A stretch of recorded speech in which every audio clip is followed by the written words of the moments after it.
Back in 2012, we at RPM TV had ourselves a Peugeot 3008 long-termer, and in the 12 months on the road with it, we found it to be as versatile as it was easy to live with. Now for 2014, there have been some upgrades on the inside, on the outside, and to the range as well.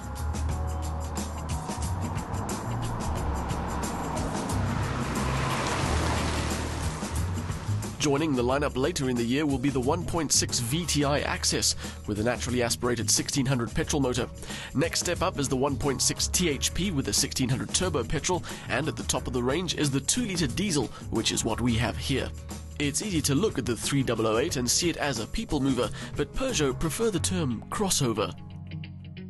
Basically, that means you get all the advantages of a bigger car, the raised seating position, the extra space, in a package that's as easy to drive as a regular car. And for once, that's not just marketing speak, because this car is built on Peugeot's 308 platform, and that is a much smaller car. Being an effective crossover, mixing practicality with an easy everyday drive, is this car's strongest talent. Well, it used to be, until they made it look like this. Now its strongest talent could quite well be that it's taken the humble crossover slash people mover slash everyday tool and turned it into something really stylish. A facelift generally means a car has been made more attractive, along with all the mechanical changes that come along with the package. But I don't ever recall seeing a change as dramatic as this one. The previous generation 3008 was good looking because it was slightly different, but this is bordering on gorgeous. The front end has been redesigned and now features the new Peugeot family face. It's got new chrome bits, and at the back, new LED tail lights. Overall, the changes have taken the 3008 from having a more fringe definition of being attractive to being more mainstream. It's kind of morphed it from Kate Blanchett into Scarlett Johansson.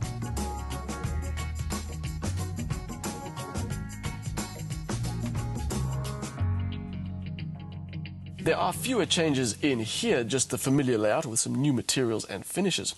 The good stuff, the center console with its massive storage area and some good tech like the head-up display. The not so good stuff, that screen which carries some info like the sat-nav but is not the most ergonomic thing to deal with. If you want to raise or lower the screen or adjust its angle, it can be quite an uncomfortable stretch while belted in. I don't understand why those switches aren't more conveniently located. Admittedly, those buttons aren't called into action very often.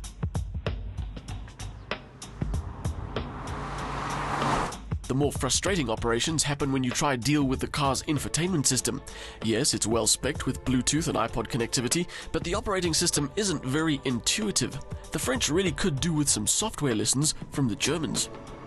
One of the more important aspects of this car, of course, is its load-carrying ability and its versatility. You get the usual second row of seats that you can fold flat, but in the back they've included a very simple but very effective idea.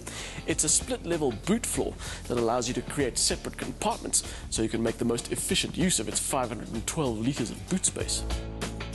It's a feature that was well appreciated in our time with the 3008 as a long-termer, particularly when packing fragile items.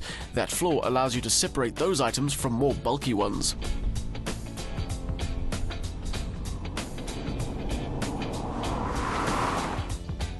On the road, the 3008 lives up to the car-like side of its personality.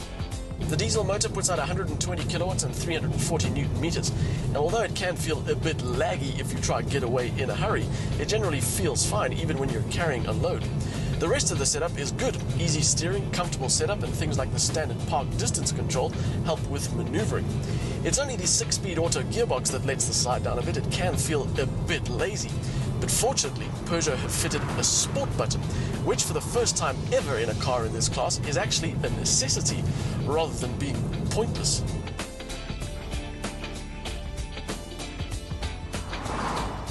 With the S button push, the gearbox feels a little more sorted and doesn't hold gears for too long if you aren't pushing it. Without having run extensive testing, I'm confident in saying I doubt it affects the car's fuel consumption too much, although seeing Peugeot's claim of 6.1 litres per 100 k's will be unlikely.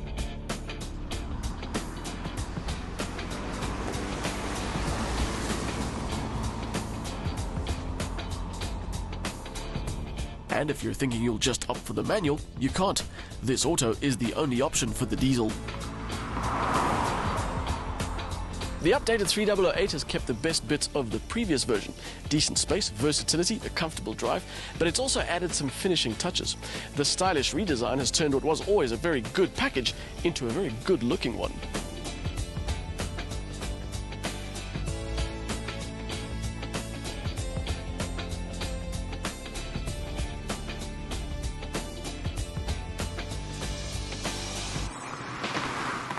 The 2-litre turbo diesel has had its power increased, and while it deals well with most everyday situations, it is slower and slightly less fuel efficient than the previous 110 kilowatt motor. The 3008 has added real style to its list of talents, offering a comfortable drive and real versatility as well. The gearbox doesn't always play its part though.